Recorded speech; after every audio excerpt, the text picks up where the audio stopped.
Hello everyone, just a quick word from your friendly editor/husband. For all of you who listen to So I'm Watching This Show and own an Android device, do me a favor. Go to the Google Play Store and download the Podcast Republic app. It's a fantastic app that allows you to get all of your favorite podcasts directly on your Android devices. I use the app and love it.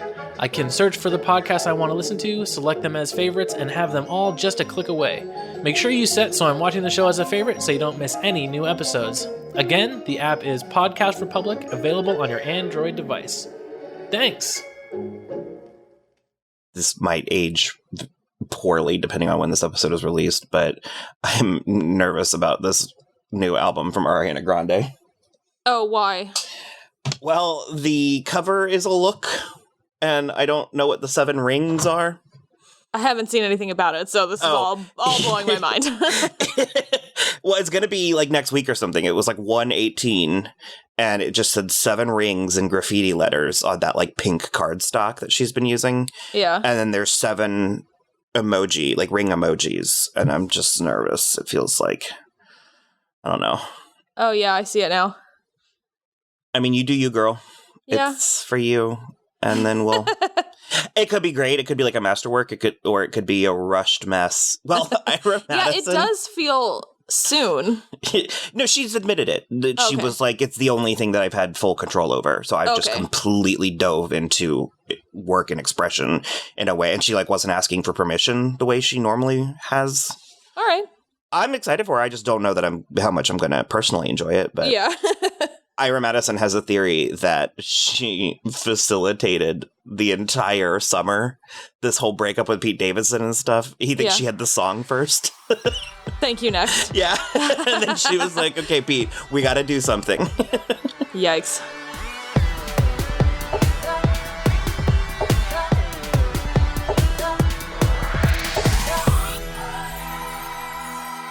Okay, hello everybody. I am Will. And I'm Kristen.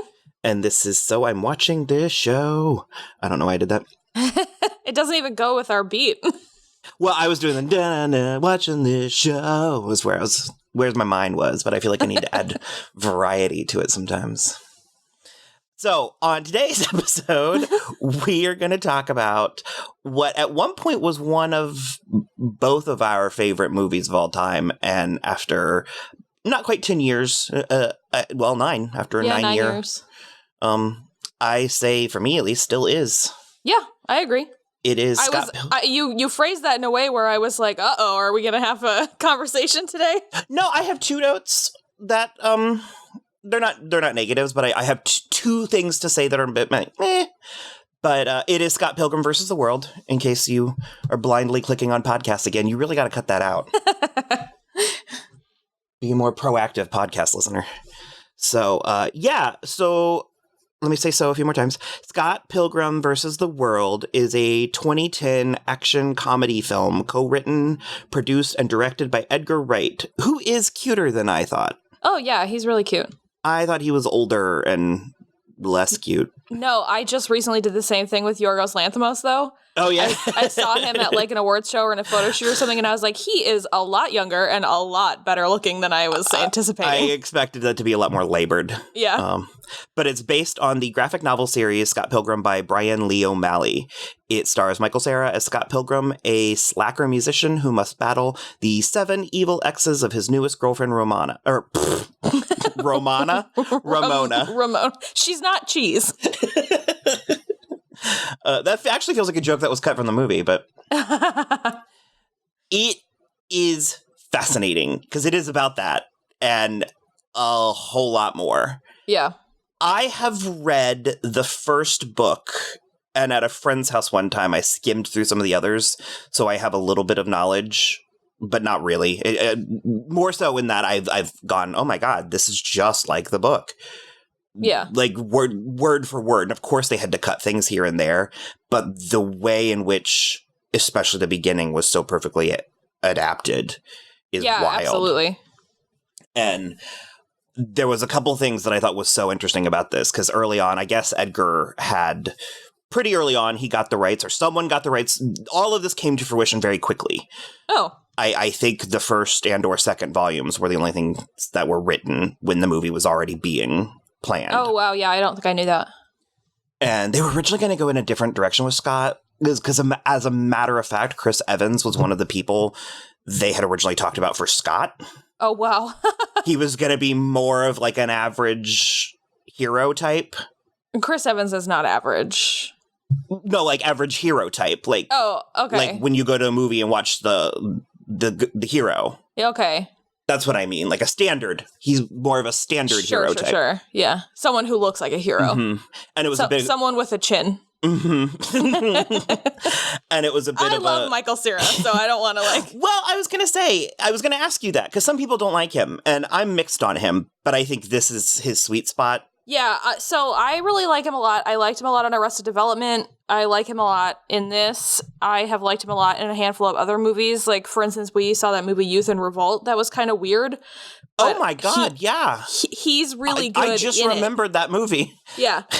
I caught it on TV a couple of times too, so I've seen it like 3 or 4 times, and he's really good in it. And then he actually, last year, I saw a movie, I went by myself because Will didn't care, and I went and saw that movie Molly's Game with Jessica Chastain, and he is in that as well for only a little while, but he is supposedly supposed to be Tobey Maguire. And it's hilarious. I remember you telling me about that. He also does a similar thing in... All I can think of is At World's End, and that's right. Oh, no, it's like the one about the end of the world, the party, is that what it's called, the end of the world? Something like that. Now I gotta look it up, because it's funny. You never did see it, but... I've seen chunks of it. This is the end. This is the end. He's like himself, but like a dick version. Yeah, it's really funny. And he doesn't have a lot of material, and I think he dies pretty quickly. I think a lamppost falls on him. Oh, no. That's the one where Rihanna slaps him so hard she, like, popped his eardrum. Yeah. He, like, told her to go for it, and she did. You don't tell Rihanna to go for it, ever. I think this is his sweet spot, both in character and time, specifically. Yeah. I think he's good now, fine now, he does his thing. He also, to my knowledge, I think he has the good sense to stay in his lane. Yeah, I think so. It was funny to me rewatching it, because I don't think this quite dawned on me, because I was 23 when this came out, so I was right in it. Yeah. And it was funny rewatching it, how awful Scott is. Oh, yeah, he's not great. Because they keep talking about how he doesn't deserve any of them, but especially Knives. Yeah. He does not deserve her. I didn't remember her being such a fixture in the movie. Yeah, she's in the whole thing. I remembered her being in the beginning. And because that's another thing is I honestly, and I guess I don't like leading with negatives, and it's barely a negative, but this is one of the movies where it's like I've seen the beginning easily twice as much as I've seen the end. Okay. I think... If I were to be criticizing something, I think that the action does become a little bit redundant at a point. I can see that, although I do think I am the opposite of you because I catch it on TV a lot and watch it till the end. So I've always caught it from like the middle to the end. So I think I've seen the end a lot more than the beginning. Okay. Yeah. But we watched it yesterday, and then I watched some of the behind the scenes stuff. This Blu-ray was stacked. It had really good special features. Oh yeah. One of my favorite things that I learned from it is that at an early point in the novel, they were trying to go ahead and move it to New York. Yeah. And they just decided to keep it bait because the graphic novel is written in Toronto. Right. And so as such, the author, Brian Lee O'Malley, drew from real life. So the movie is set in the places that the book is set. Oh, interesting. Okay. Like that castle, the author drew that castle into, and that a lot of it is based on things from his real life. Like he stumbled upon a movie being filmed at that castle. Oh, funny. So that's where the Lucas Lee scene came from. Oh my gosh. Yeah, that's really cool. And I guess the thinnest veiled thing from his real life is Stacy, his sister. Yeah, evidently Anna Kendrick wore the actual name tag. They have the footage on... Yeah, Stacy's actual name tag. They have the footage on the Blu-ray of her giving it to her. Oh my gosh, it's so funny. She like surprised her with it. That is something that's very incredible. Certainly coming from a visual medium like a graphic novel, to be able to set the movie in the actual locations with, very little artifice. Yeah. as such, it's also a very Canadian thing, because usually when you're filming in Toronto, you're trying to fake New York. Yeah, right, exactly. But they leaned into the Canada, so that gave this movie sort of a life in Canada that it didn't have elsewhere. Yeah. And I just like it because I'm not going to lie. I'm about to be such an ugly American. But there's a part of my life, in the back of my head, watching this movie that's like, oh, they have electricity? You know, like, it's like not just cabins in the woods. Like, No, Canada's like nice. No, I know that. But it's just really funny. And the character of Ramona is interesting. I like Mary Elizabeth Winstead fine. I didn't at first. Do you remember that? I felt like she was being thrust upon me initially at first. What, did you feel that way about her too? I knew about Elizabeth Banks. I don't think I remembered about Mary Elizabeth Winstead. A little bit. She wasn't quite as... Elizabeth Banks was everywhere. And Mary Elizabeth Winstead was not. But there was just something about her that I thought, who is this chick and why do I care? And I really have grown. First of all, she doesn't do a ton of things. She works. She's a working actress, but she's not shoved down our throats like Elizabeth Banks was for those few years. But I think over time, I've come to appreciate her because I remember not really getting Ramona the first time I watched it. Yeah. In a way that this most recent time, at least I found Ramona to be very interesting. Yeah, I mean, mostly she's just like a pop punk chick. Well, she is a manic pixie dream girl in the height of that. Yeah. But like, I mean, the mid to late 2000s she's not quite as terrible. Well, she's not terrible, but that's where the nuance starts, is because it's like, I think I found her to be dull. It's like, I think I was expecting her to act, the first time I saw this, I think I was expecting her to be acting more like Knives or All the Other People, because there's sort of a manicness that all of the characters in this movie have. Okay. And then Ramona just has this calm, cool thing that she's doing. Okay. But only watching it now did I realize that there's a weird element of sadness in her. Yeah. And I really pinpointed it at the end when she's sitting on the throne next to Gideon, and she has this borderline slave Leah thing going on. Yeah. Where I was like, is she a bit of like not a tragic figure, but it's like she goes through life with this, like, I'm a blessing and a curse. Like, and there's a level to Mary's performance that I really didn't get until recently. And I will say on the Blu-ray, they have one of her first screen tests, like hair and makeup screen test. And Edgar's behind the camera. And he's just telling her, like, flirt with the camera, and now it's pissed you off a little bit, and now you're offended. And she goes on this journey, and he was like, and now you're over it, walk away. And she does. And I think it was the DP just started laughing, and he goes, that was an entire character arc. Yeah, for it was sure. and it was just the choices she made, because, like, when he was like, you're mad at it, and she didn't go, oh, you know what I mean? Like, she kind of just, her eyes got kind of wide. Yeah, I mean, that's like being a good actor. Well, yeah. But I'm saying it's like I didn't pick up on that initially. Okay, yeah, I get that. This movie is doing a lot of things. And I'm sort of fascinated by how it was able to do so much so comprehensively. Because there's, like, for starters, there's a lot of characters. There really are. There are really a lot of characters because you've got the whole band, and then Knives, and then Wallace, and then Stacy, and then Julie, and then you've got when, you know, Envy comes in the mix, there's like 3 more people. You're right. There are a ton of characters. Scott has 3 relationships, major relationship arcs in this movie. Yeah. And Ramona has 8. That's a lot of things. Like, that's a lot of...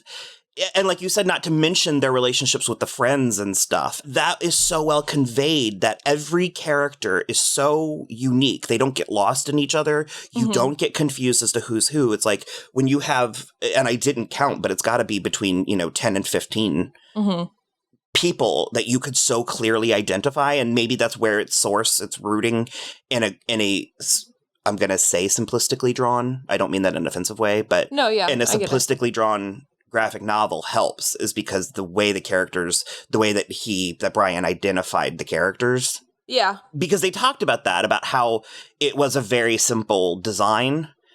And they were it was like a slightly, I keep wanting to say heightened. It's not heightened. It's the opposite of that. Like everything's a little bit dumbed down. Like he took real life and then removed elements from it. Gotcha. Okay. And so the clothes that they're wearing, it's a lot of simple t-shirts and jeans type stuff, but they really are unique. And so the costume designer talked about how Brian was like taking real life clothes that he saw and simplifying them. And she was like, and it was my job to take those and then put the detail back into them. Right. Which just happens a lot of times, most notably Sin City, but they were kind of surprised because it's like, obviously they took the characters into account when they were casting the movie, but then seeing them doing their hair and makeup, like their wardrobe tests and stuff, they couldn't believe how much they looked like. Well, yeah. And they don't do a ton because I think Chris Evans looks the silliest to me. In the movie or in the comic? In the movie. And I think it's because it's pre-Captain America. Yeah. So he was not quite a superstar at this point. And just something about the beard with no mustache. I think it's his eyebrows. I was going to say they did his eyebrows. Yeah. They're like, I don't think they're fake. I think they're his real eyebrows, but they're trimmed in such a way. Uh-huh. It's weird. It's so weird looking at him. And all of the exes do this thing with their voice. Every single ex has this, like, affectation. It's, like, lower and raspier. Right. It's so funny because it's, like, I'm so glad to have a chance to talk about Brie Larson because based on any of our episodes, all you're getting is that I don't like her because I think she's miscast. You're not excited about Captain Marvel? I mean, I want to be, and hopefully I will be proven wrong, but it's, like, she is so funny in this movie, doing not doing nothing, but like she's not given punchlines. It's like she's not given, comedy set pieces the way someone like Anna Kendrick, like Stacey or Julie are. Right.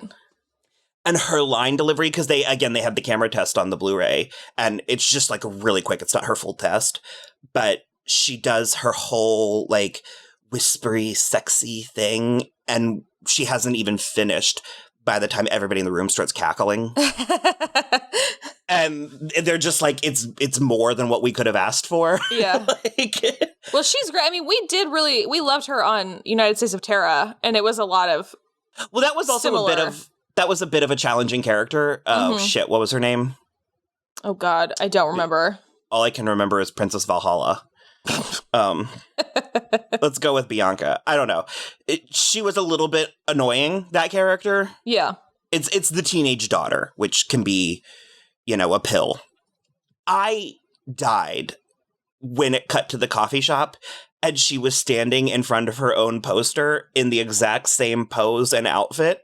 So it's kind of like she appears. It's like she materializes. And that I thought was so funny. And it's not a bit, and that sort of stuff is throughout this whole movie, where it's like, it's not a big laugh getter. Like they're not pointing arrows at you, telling you to laugh at this thing. Mm-hmm.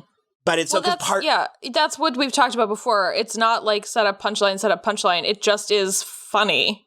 And there's a lot of circumstantial funny things. Yeah. Because it's like, part of my mind is like, how long has she been standing there waiting for the opportunity? Right. How long was she waiting for, like, the moment for her to step into the conversation? Yeah. Trying, like a chameleon trying to blend into the poster. It just like, and everybody's chemistry with everybody, which I have a note about that, but her chemistry with Scott, Ramona, and especially Brandon Routh. Yeah. What's his name? Todd. Because I think Brandon Routh is kind of underrated. Me too. Also, this movie has Superman, Captain Marvel, and Captain America in it. Yeah. Yeah, it does. But Envy and Todd are my favorites. Favorite exes? Yeah, they're my favorite. And it also, you get a lot of characters in the room together, because weirdly, Julie's in that scene. Yeah, and Knives. Yeah. Which is interesting. Yeah. Seriously, I didn't remember her being in as much of the movie as she actually is. And she has a really great arc. She does. The reason that I remember her so much is because I love Johnny Simmons' delivery of You knocked the highlights out of her hair? You punched the highlights out of her hair. He punched the highlights out of her hair! This movie to me is a lot like Sin City. And it's just one of those delivery that it's so melodramatic that it feels like something from Sin City. Right. Because he kind of looks to the heavens and screams. Yeah.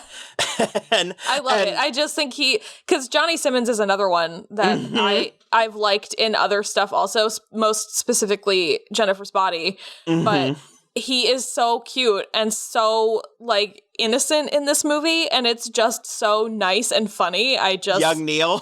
Yeah, he's young Neil. I love it. And at the end, he gets to be just Neil. Yeah.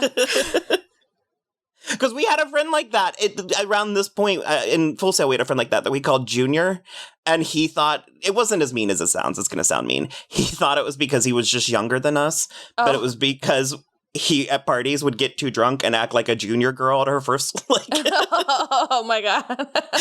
Because one time we were talking, he was holding like a drink, like a plastic cup. We were talking and he just dropped it. It just hit the ground. Nobody bumped into him, no nothing. And he looked at it like, did you see that guy who who hit me? But anyways, that's neither here nor there. I started to say Julie's like presence because it's like she's kind of a one-note character, and also it's Aubrey Plaza doing quintessential Aubrey Plaza. Exactly, yeah. And not in a way where she wears out her welcome. Which can happen for some of these people, but it's just like the dynamics between them and the way that it's so heightened. And I want to say this note because I said it, but when I was talking about the chemistry between them, this is one of the rare movies where they had rehearsal time. Ooh. They all went to Canada for several weeks. That makes sense. Boot camp with each other and hang out with each other. And everybody couldn't do it, but it was interesting. The people who could, like Chris Evans was there. Oh, fun. So even though he's only in that one scene, he was there for all of the like boot camp stuff. I love when movies get rehearsal time. I think it helps so much. It's like a lot of the movies that I love, like Pride and Prejudice, they lived in the 2005 version. All the girls lived in that house for like 3 weeks. Yeah. And that's why they like feel like sisters, is because they got to know each other and they lived there and they hung out for like 3 full weeks together. Mm-hmm. I love stuff like that because it makes everything so much more authentic, especially in what amounts to like a hangout movie. Like this? But yeah, like this, where it's just like Pride and Prejudice is a hangout movie? Kind of, but we can address that later. Okay. No, Scott Pilgrim is like a hangout movie because all they're doing is it's just a bunch of scenes of them in a room together. Mm-hmm. You know what I mean? And like the fighting. Well, that's what's incidental. That's what's actually happening. Yeah. But I love these things where they take, because they called this a fight-sicle because they said. Yeah. Did you see that? I saw that they were like, Edgar Wright wanted to film the fight scenes like musical numbers. Mm-hmm. And I was like, that's good. And so as a result, there are several musical numbers in the movie. Yeah. No, I love when movies take these huge, everyday, but huge emotions that we feel and find ways to represent them visually how they feel emotionally. I think it's so interesting. It's probably why I like musicals, but I like that step removed from reality. So yeah, along with the rehearsal, Edgar took several things into consideration because there's a lot of fighting in this movie, and there was initially a little bit more. They trimmed some of it because it just he talks a lot about Western audiences, and he's like, I could watch 2 hours of one fight scene, and most people can't do that. That sounds awful. Yeah. Sorry about my Western sensibilities, Edgar Wright. But the stunt team, basically there's 2 ways of filming fights and stunts and stuff. There's a Western way, and then there's the HK Hong Kong way. Mm-hmm. And they did it the Hong Kong way, which the Western way is about coverage. It's about making sure that you've gotten everything technically covered. Okay. And the Hong Kong way is about performance. It's more like choreography. Oh, okay. So the Hong Kong way is technically easier on an actor. Oh. But it is technically harder. From a technical standpoint. And so they did the fights. It's technically easier, but it's technically harder. Well, okay. I'll say that again. The Western way is easier for the actor. You can't say it again, but I got it. The Western way is easier for the actor, and the Hong Kong way is technically easier. Okay. That was interesting to me. Because none of these people are action stars. Except for Chris Evans now. Yes.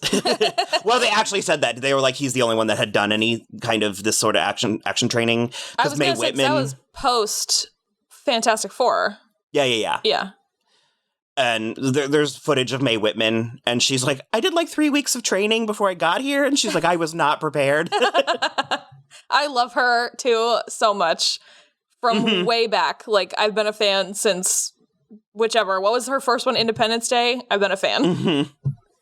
Well, because you're currently watching her in Good Girls, but... I am, and it is so, so good. They talked a lot about Arrested, or it was, because when this airs, it might already be canceled, so... We'll see.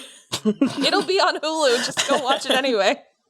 They talked a lot about Arrested Development, because when they were earliest stages of preparing this, they were like, Michael Cera would be good for this, but he's like 16. And so organically, as production went on, he kind of grew into the role. Yeah.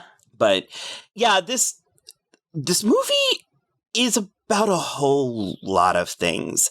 It's about like fantasy and illusion, but also like emotional baggage. Well, that's primarily what it's about, and that's not really hidden. Yeah. But it's just so fascinating. And also like things like pop culture and nostalgia and how they like play a role in how we perceive reality. Yeah, I can see that. Because it's like we kind of have this yearning for, you know, the things that made us comfortable yesterday and how that can influence how we make decisions tomorrow. Sure. In a way that's bad for us. Oh, yeah. It was really interesting because I just like, I mean, I think subconsciously I was picking up on a lot of these things when I first saw it, but it like watching him become a better person was hitting me harder this time. Yeah, it's funny that you say that because I remember when we saw it in the theater, we all really liked it. But it was like getting zero play and we were super bummed. And we were like, this is why we can't have nice things because people don't understand these kind of movies. But it's also the type of movie that it's like you don't fully understand it until you've seen it a handful of times. You think and it's so? like, yeah, I think the biggest button the movie actually puts on its message is when he goes through the fight with Gideon the second time, and instead of getting the sword that's the power of love, he gets the power of self-respect. Mm-hmm. Because that's like a much deeper, better thing to have. But even still, you kind of have to know video games to like get the button that has really put on it. Because it's like the different skills that earns him are better than the ones previous. Well, and also you could argue you can't truly love someone else until you love yourself. It's like exactly. Until you yeah, it's really great. I'm so glad they changed it. The original ending was that Scott ended up with knives. Oh. And it's there. It's on the DVD. They go off together into the sunset and play the game again, Ninja Warrior, or Dance Ninja, or something like that. Yeah. And there's the scene where the camera is pushing it. They're like looking lovingly at each other, and the camera's pushing in to the like, do you want to continue? Mm-hmm. And as the camera's pushing in, the smile kind of fades from his face as he's like wondering if he made the right decision. That's awful. I really hate that a lot. They were like, he was going for like the Graduate thing. Yeah, no, that's no good for this movie. I mean, by all means, Edgar Wright, do that later, but that for this movie, that is inappropriate. And he credited, it wasn't solely her.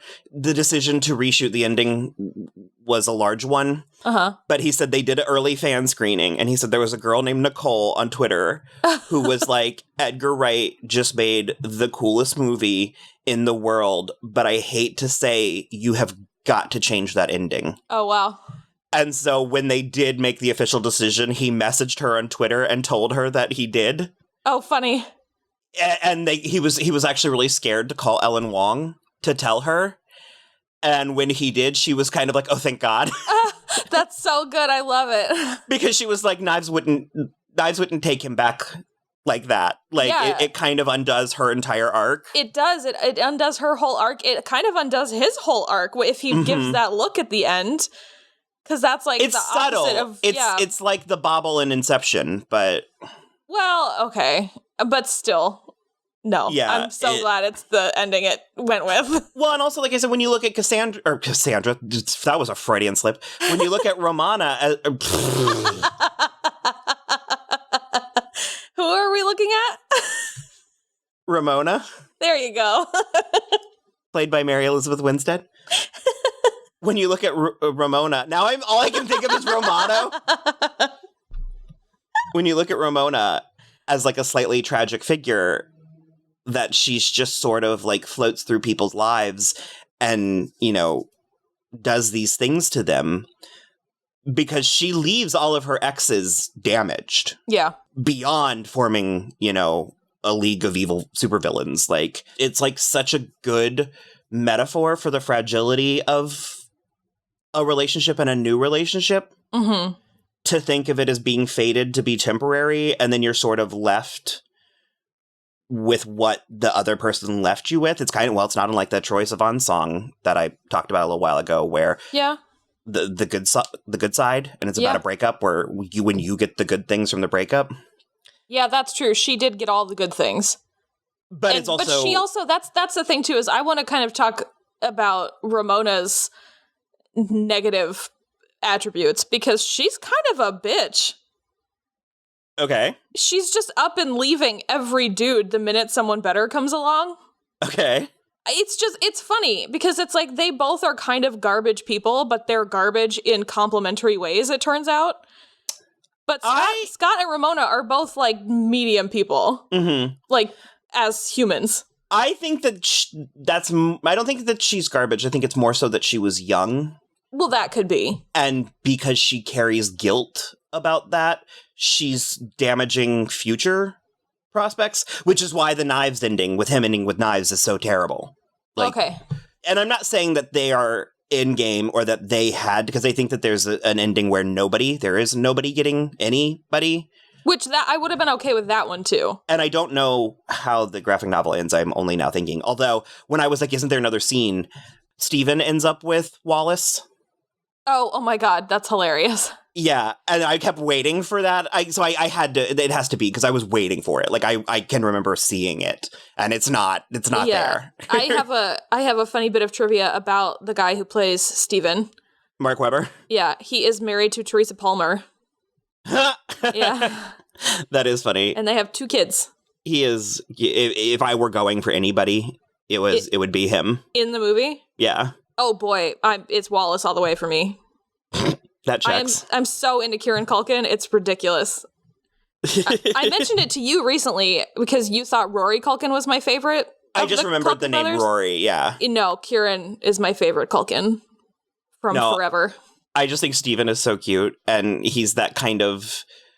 He's me. It's my type. It's what I would... It's like that boring straight dude, and I'd be like, yeah, yeah. That's true. But he has that, and it would be that exact moment. For the band, for the band, yeah. For the band. Because he says something before that. He says something 4 times before that. Yeah. Oh shit. And I don't remember what it was. I don't remember either right now. We also, we talked about them, but we blew right past Brandon Routh and Brie Larson and all of that. The vegan police and the Tom Jane and Clifton Collins Jr. as the vegan police. You just drank half and half, baby. Freeze! Vegan police! Vegan police! Todd Ingram, you're under arrest for veganity violation.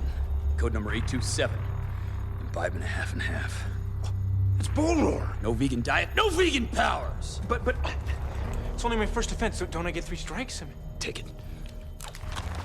At 12:27 a.m. on February 1st, you knowingly ingested gelato. Gelato isn't vegan. It's milk and eggs, bitch. On April 4th, 7:30 p.m., you partook a plate of chicken parmesan. Chicken isn't vegan? The de-veganizing Ray. Hit him.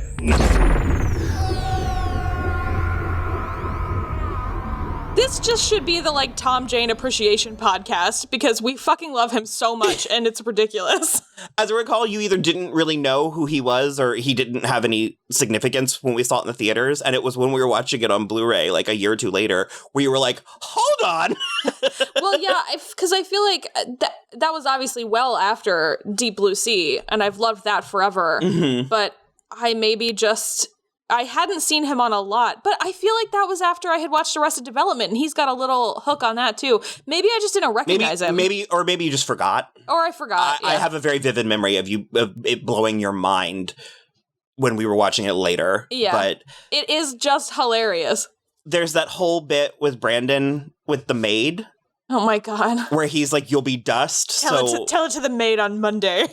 And he has to explain, he's like, because you'll be dust, and she cleans up dust. And he does It's Friday now.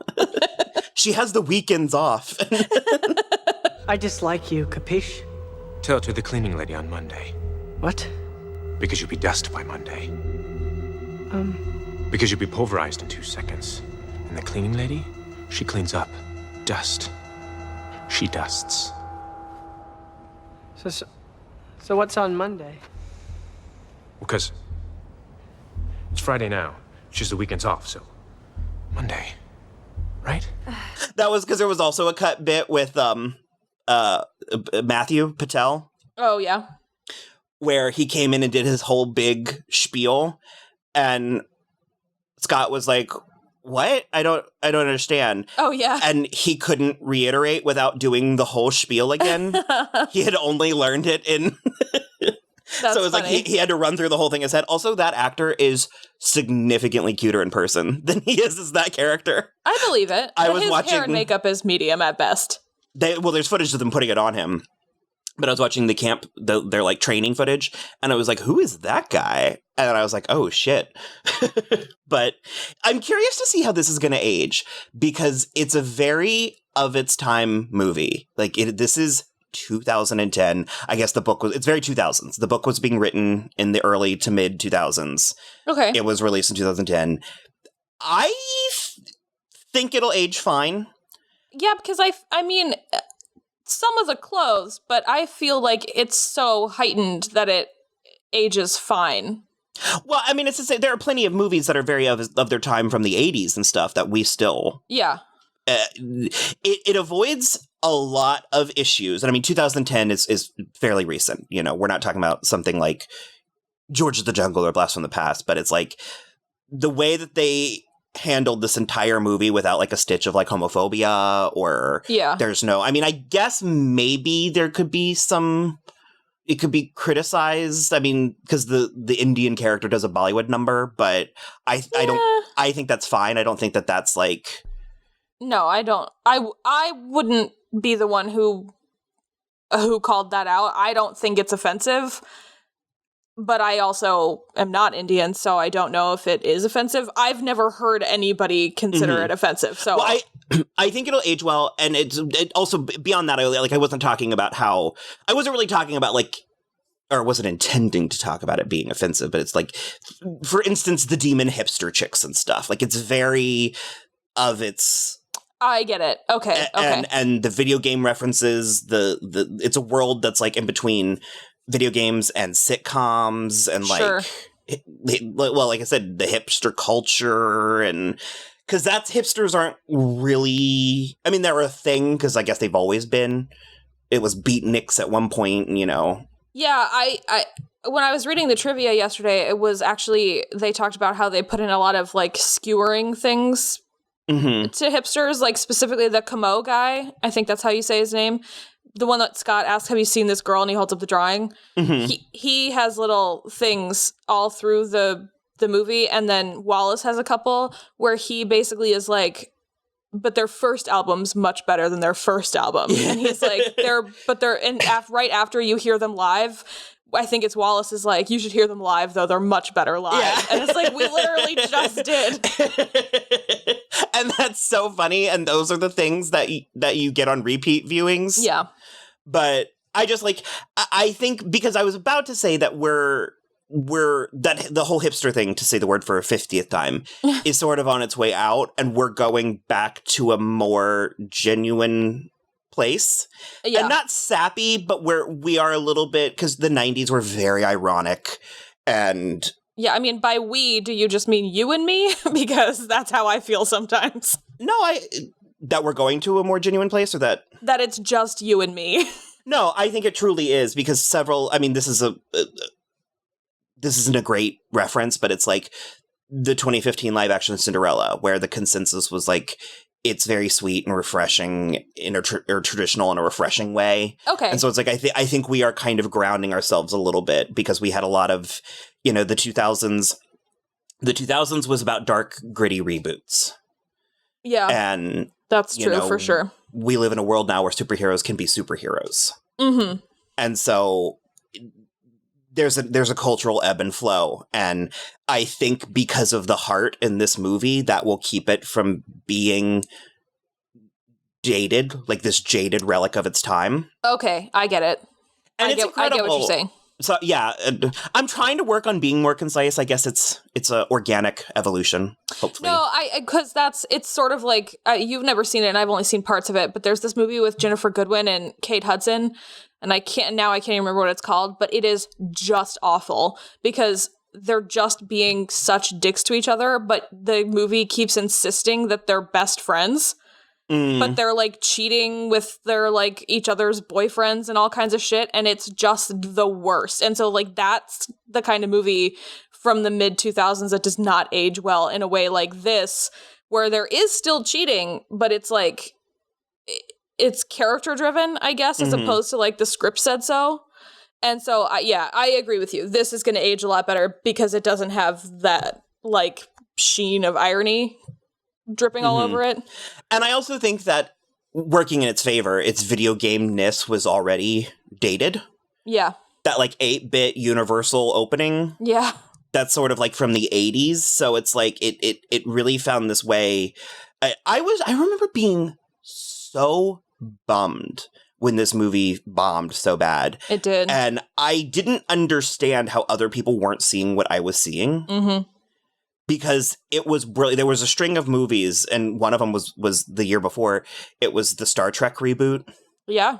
Where I just was like, oh my God, this is why we go to the movies. And I genuinely didn't understand the tepid response to Scott. And it's got an 81 on Rotten Tomatoes, which is good. Yeah. Usually, I think that the critic consensus on Rotten Tomatoes is gospel. Usually, I'm like, couldn't have said it better. And this one, I was like, because it says, its script may not be as dazzling as its eye-popping visuals, but Scott Pilgrim versus the World is fast, funny, and inventive. And I thought, what's wrong with the script? Yeah, and I think the script is amazing. I scrolled through, and the handful of negative reviews that I read the pull quotes from were talking about there being no substance or no heart or no point. And I was just sort of like, did you just not understand? Yeah, in my opinion, were you confused by the fighting? Like, yeah, no, because for me, I'm not even that generous. I'm just like, did you watch the wrong movie then? Like, you went into the wrong screening. Mm-hmm. I don't know how you can watch this movie and think it doesn't have heart, especially with the end fight. With him pulling a sword out of his heart, yeah. Yeah, I mean, not even so on the nose, but just it's like that's like between 3 and 6 emotional revelations happen in that scene. Well, my point is when the movie itself is being that on the nose, it's because it's done its groundwork. Yeah, exactly. Yeah, I don't know. I totally disagree with that. I think the script is one of the better scripts from that time. I'll say. And again, this is what I was touching on with Michael Cera, this collection of people and also the timing, all of them at these points. Yeah. Because I get a thrill knowing that Chris Evans wasn't quite Chris Evans yet. Yeah. And he's someone who I think has handled the burden of superstardom incredibly well. Oh, yeah. He's who you should look to if you need to know how to be famous. There is something kind of cute about watching him in these behind the scenes things because he's even a bit of a hot shot then. He's gorgeous. There's no reality that man is not going to be a hot shot in any room he walks into. But well, sure, but also out of all of them, he probably had the most movie experience at that point. Mm-hmm. So besides Kieran Culkin, who's been doing it since he was 3, and Mae Whitman, but. Well, yeah, but they also have her camera test, and her test is the back of her knee. Oh. So it's like her pretending to orgasm which I wanted to give this movie credit, although it does lead to her demise, but we've talked recently about how women are not able to be depicted experiencing pleasure in movies without it being rated very aggressively. Yes. R or higher. Yeah. It's played for comedy, so it's not the same. But yeah. To say the script is weak, because this movie is chock full of one-liners. Yeah. And even because Anna Kendrick, this is post Twilight 1. Yes. They were filming in 9. So, and I think they might have even cast her before Twilight came out, but that could be. Edgar was over the moon with her, and even Brian, because she ad-libbed a little bit. And because the actual line, the 11X Evil 11 Evil X's, X's, yeah. that part is in the book, but she ad-libbed that's not so bad. Yeah.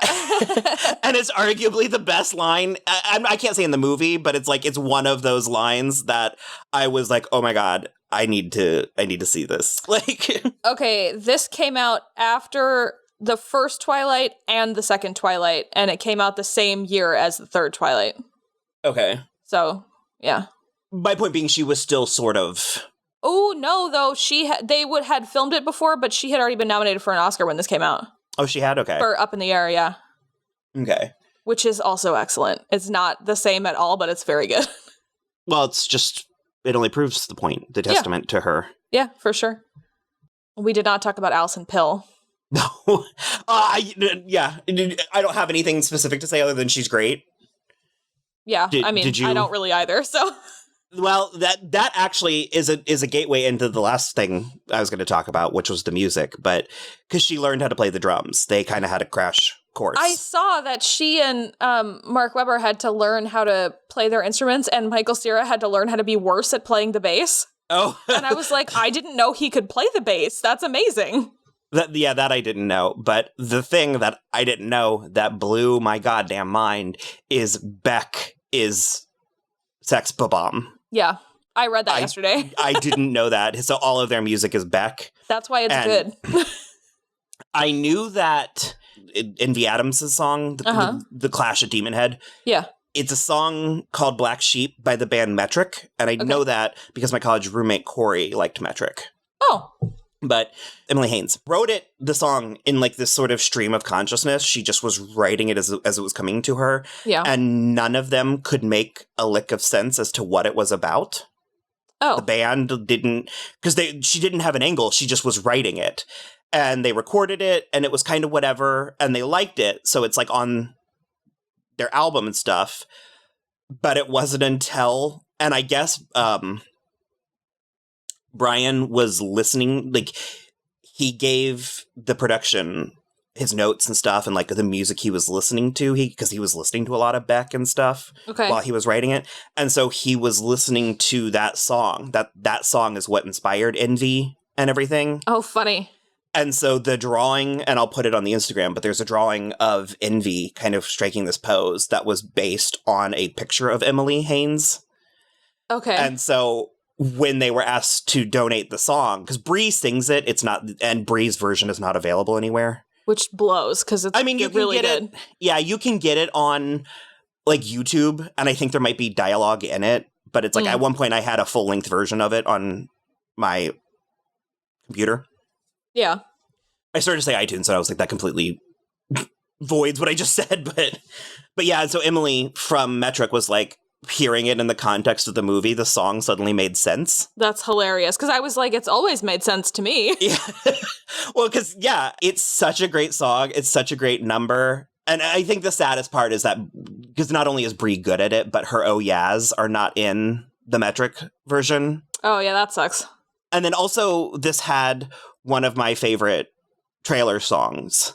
Because the trailer what was in the trailer? I don't even remember. It was apparently a band that I love. It's not 9 Inch Nails, but it was Prodigy. Oh, okay. Prodigy, Invaders Must Die. And they do this thing that I love so much. And they're still doing it in trailers. I'm sad it's going to stop soon because you know how trends work.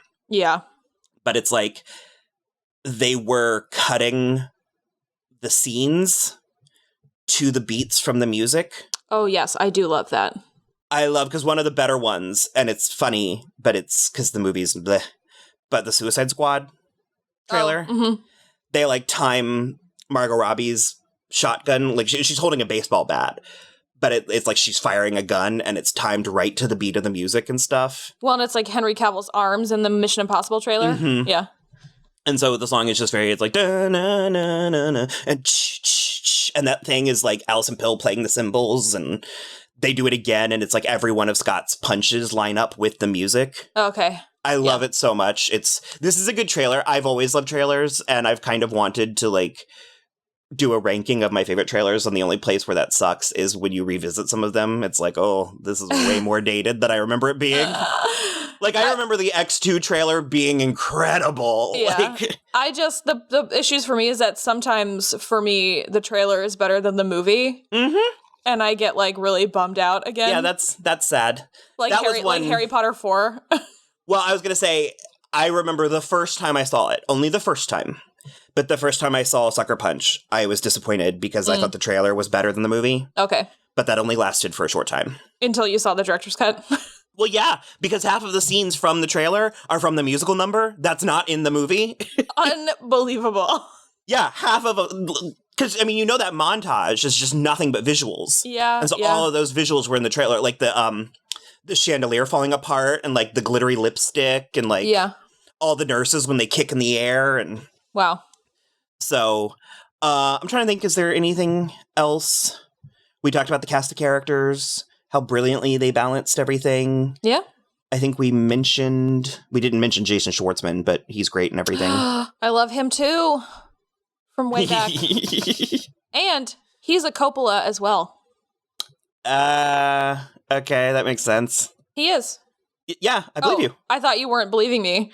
No, I said, okay, that makes sense. Like, yeah. He's like a cousin, but he's a Coppola. And him and Nick Cage are both Coppolas, and it's weird.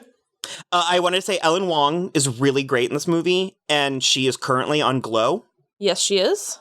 So I think that's nice that she didn't just sort of... Oh, I guess she was on some CW shows. Okay.